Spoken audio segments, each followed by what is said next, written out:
Welcome to Caring Community with your hosts Jay and Diane West. In this community, creative initiatives are welcome. A culture of transformation is normal, and miracles are expected. Welcome to Caring Community. Hi, I'm Jay West, and this is Caring Community. Usually my wife Diane is here with me to help host the show, but she's not available today, has some appointments going on, and so it's great to have you here. And my second guest that we had is Sharon Fowler. Hi.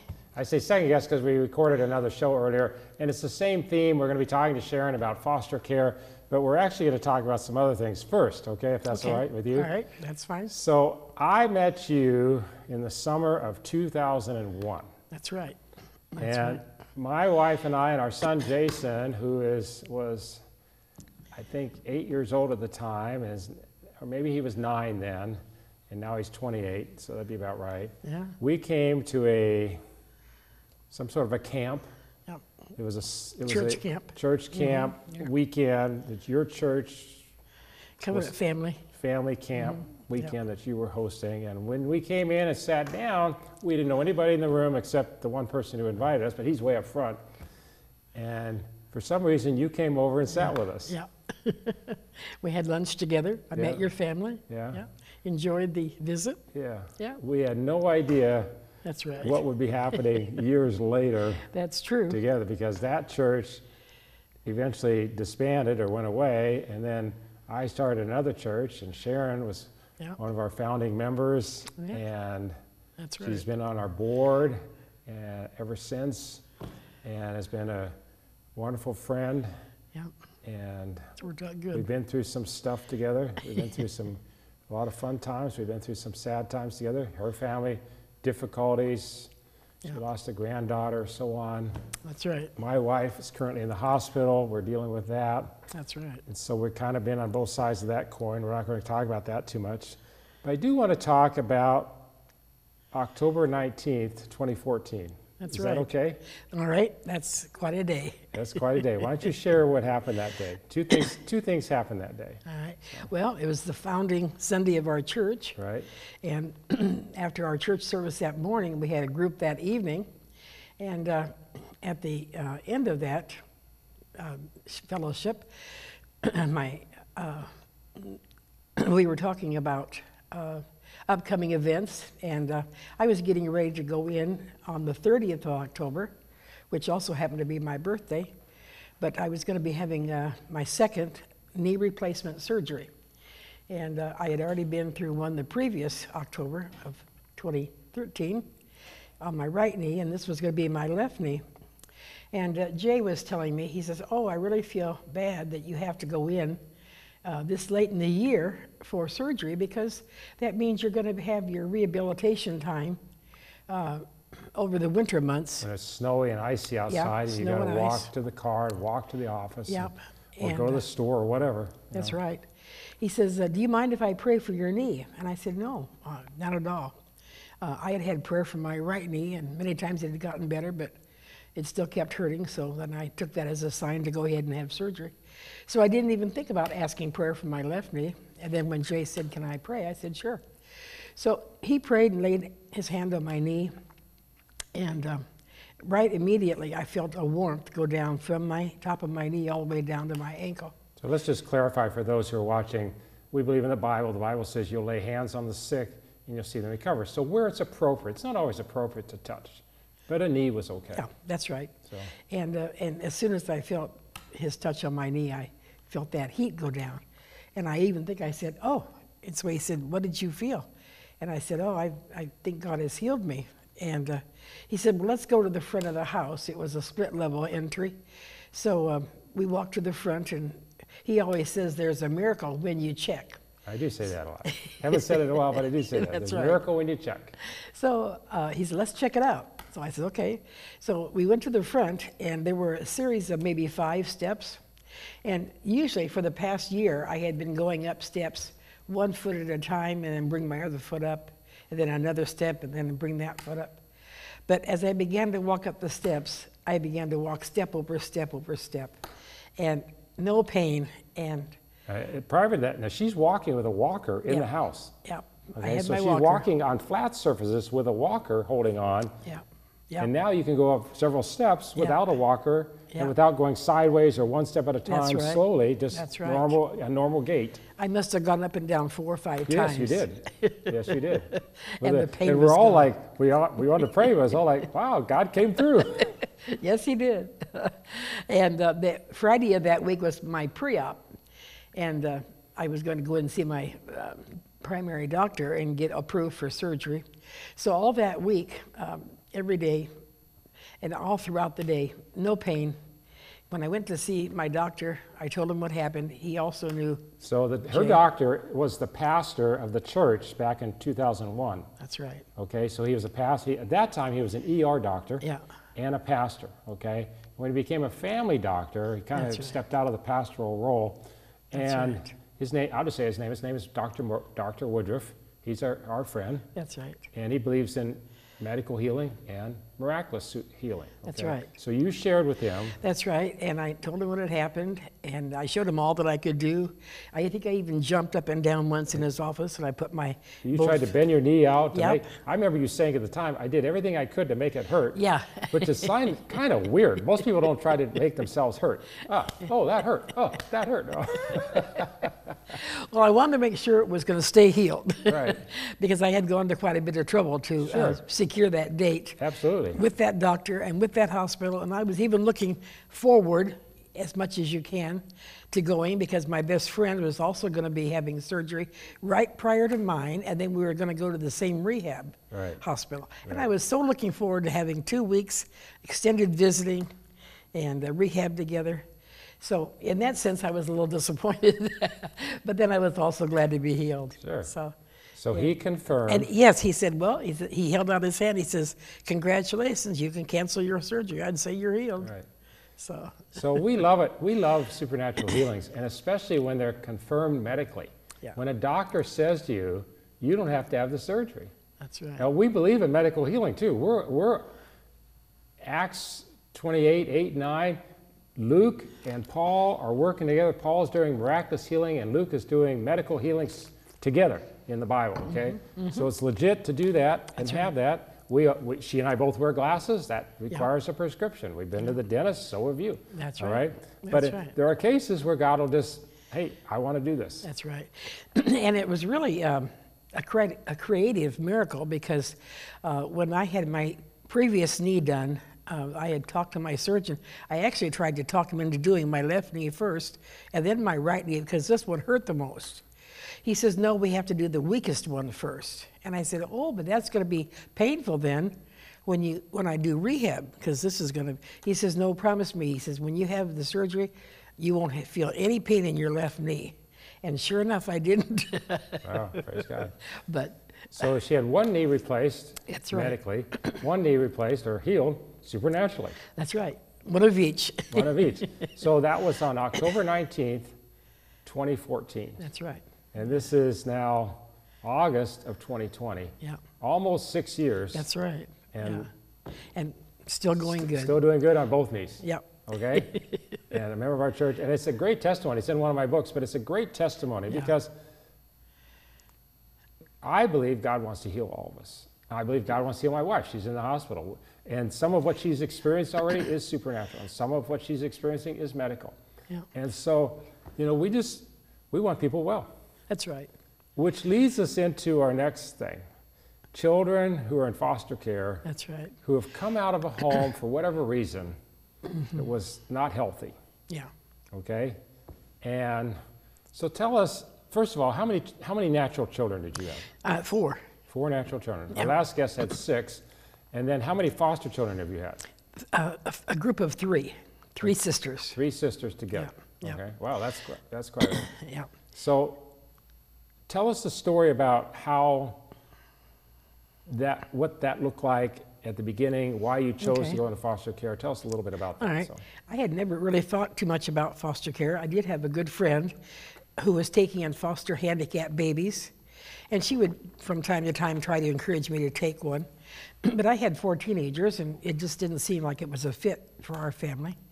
And then one night on a Friday, we had invited them down previously for dinner, and we knew this couple really well for 9 years. And she called me up on Thursday, and she says, "Is it all right if we bring a 13-year-old, 16-year-old girl with us when we come tomorrow? Because we've got 4 boys, we don't want to leave her alone." I said, "Sure." So they brought this 16-year-old girl, and it was just, something just happened that night, just something clicked. I knew they were looking for a home for her. That's why she had taken her on a 30-day emergency basis. She was getting ready to go to an institution because they could not find a home for her. She had had 6 homes already, 5, and then this home with my friend was number 6. And it was a difficult placement because she never seemed like she ever fit in a certain home. And then she would have behaviors that would make them want to get rid of her. And we learned that in our last show. A lot of homes don't fit. There are behavioral issues. Sometimes there's just, because of the amount of homes they've been, sometimes they've been abused, previous places. Sometimes their parents abused them. Now, if they start as an infant, it's often different, but there's really good and really some bad stories with foster care. Sure. But it takes an incredible parent or a person like yourself and your family to desire to do that. As it turned out, they were looking for a family that was experienced with normal teenage behavior. Okay. And we had 4 teens from 13. So how old were the girls when they arrived? My youngest one was 13, and my oldest one was getting ready to graduate. Yours, but how old were the foster girls? Well, she was 16. 16. And she came in 79, and then in 1983, I got a call from the state, and they said that her 2 sisters had been adopted, but the adoption was disrupting, and so would we consider taking one or either of the girls? And so I said, well, let us pray about that. And I called back and I said, no, we really feel like they should go in a home somewhere together. They've been together all these years. They were adopted together. And she said, well, that's great. We felt the same way, but the only home we'll approve them to go to is your home. I said, oh, I didn't think about that. So then we prayed again, and it seemed right. So the 16, you got her when the first one you got her first when one she was 16. 16. And 3 years later now, And she's then, 19, so she's being released from that's foster right. care. Well, she was special needs, so Special needs. she stayed. And then That's the one that I've met then. Yes. Okay. And then got it. in she came in 79. So in 1983, her 2 sisters came. Okay. And they were 13 and 16 at that time. Okay. So then I had the group of 3. So let me get this straight. You had the one, foster care, special needs. The other 2 were being adopted. They had already been. But something fell through on that. So now they're back in foster care. Yeah, the parents' health deteriorated, and they could no longer keep what? the girl. Their health had gone bad. Oh, the parents? The parents. Oh, the parents. So it wasn't the children. Oh, okay. All right. So it's just So then we had all 3 It's just girls. an unfortunate health issue. But as a child, it's another strike. It's another blow against them. That's right. You know, it's like, why can't I find a place where I can live and grow up? Yeah. I have friends in school. They all have good parents, homes. I'm from place to place to place. You know. And you could imagine the disruption from January of 2019 until I came on board in April.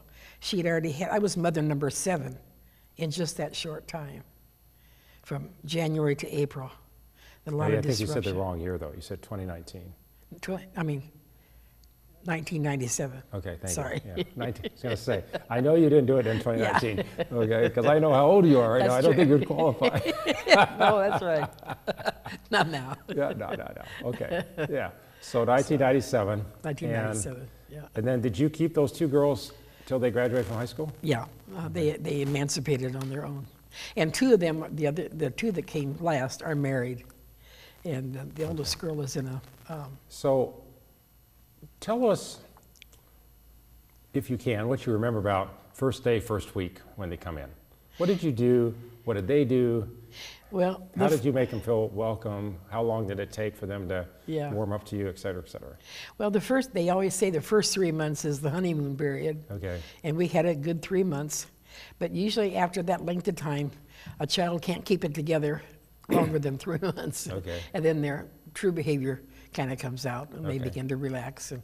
But then with this girl, she had always tried to manipulate her behavior to get the caseworker to move her to a new home. Which one is this now? The first one? The oldest one. The oldest one? Okay. The one you met. Okay.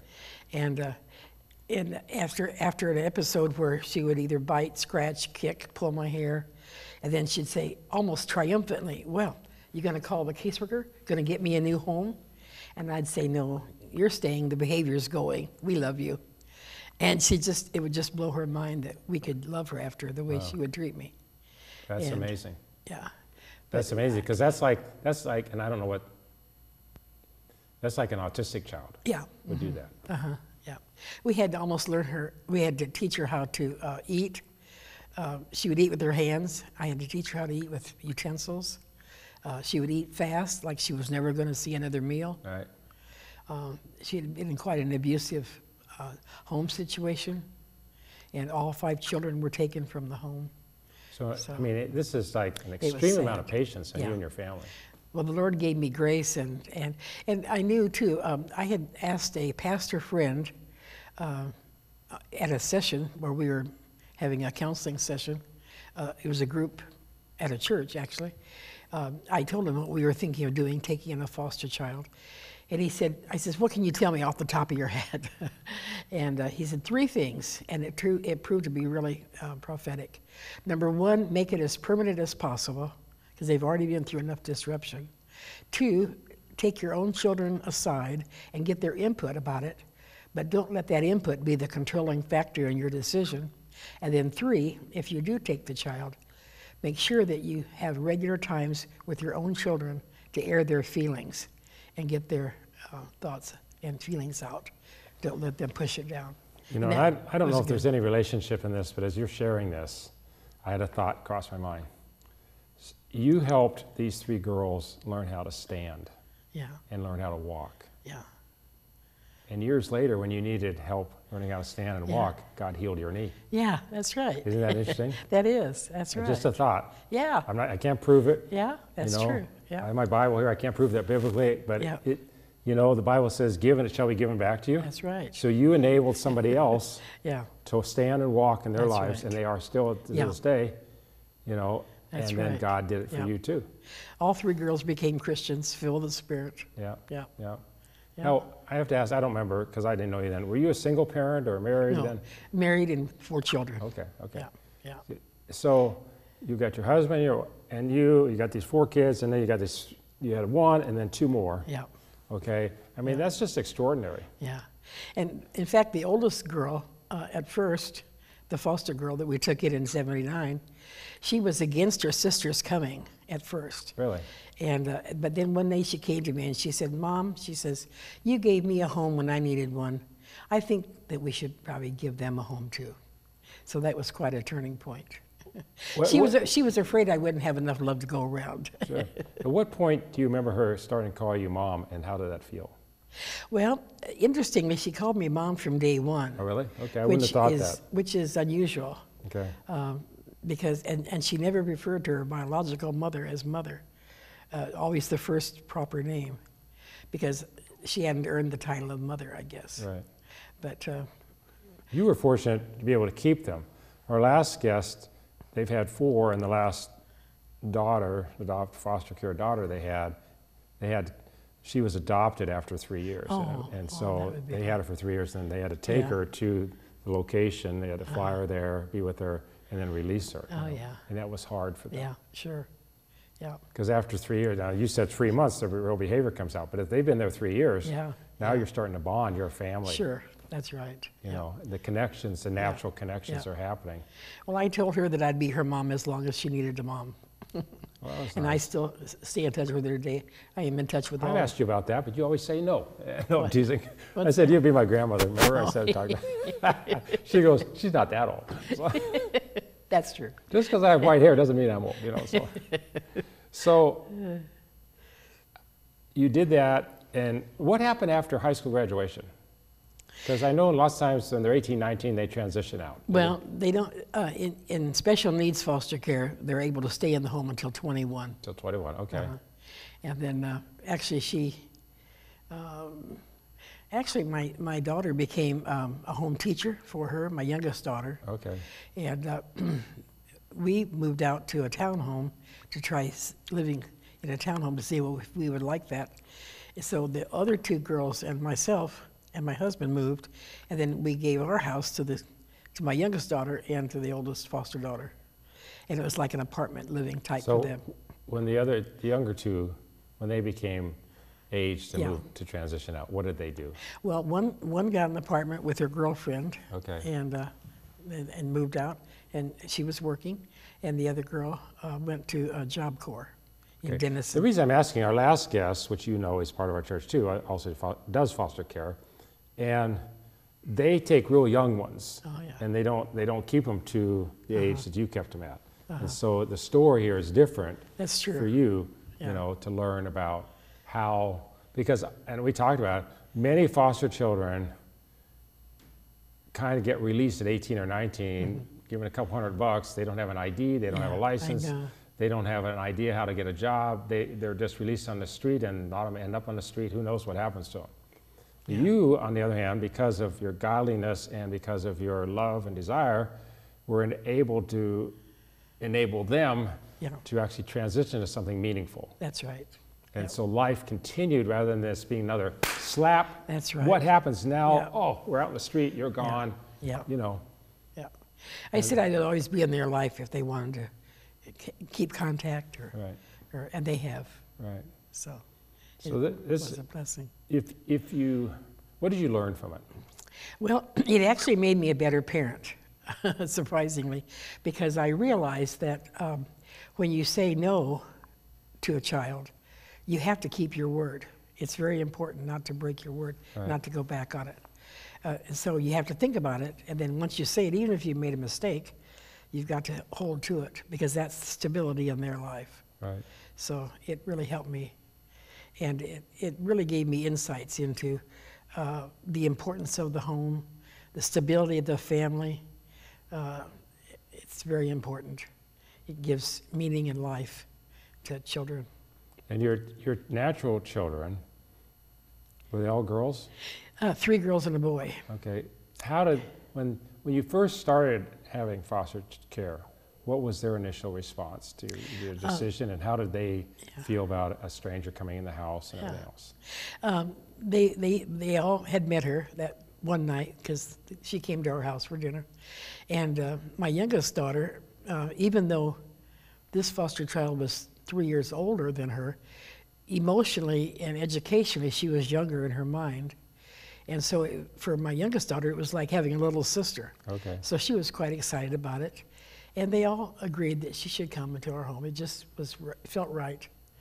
And at one point, my son took my husband aside. He says, "We're kind of getting outnumbered here. How about if we get a boy?" That's funny. And in fact, for a brief time, we did have a boy. Did you? Yeah. Okay, so you actually had a fourth one? And he was there for about 3 months, but he ran away. Oh. I think he was too overwhelmed with all the girls in the house. That's too bad. So, but overall, it was a good experience. Yes, overall. Would very you good. encourage other people who are thinking about it to do it? I would. You know, it was funny because when you talk to people about foster care, they say, "Oh, you people are so wonderful. You people are so special." So my friend who introduced me to the first foster child, she said, "Welcome to the group of the you people. You've now become a you people." And I said, "A you people?" She said, "Yeah. People will say to you, 'Oh, you people are so this,' or 'You people are wonderful,' or 'You people are so skilled and talented.'" And we really aren't. We're just people. We're just parents. And, you know, culturally right now, you people is a bad term. It's really not a good term. But that's what, you know. Yeah. It's just, it's unfortunate now, but it is what it was then. Yeah. And culture changes all the time. That's right. 20 years from now, you people might not be a bad term at all, you know? That's so, I don't know. Sorry if we're offending anybody. We're not. We're just talking, okay? We're talking about historically, back in the 90s, and, you know, whatever. That's what, when people did foster care, that's what they called them. So. But we weren't a special group of people. We're just people that opened up our home. We realized that children need to be in homes. They need love. They need stability. They need guidelines. They need boundaries, mostly. Right. Especially boundaries.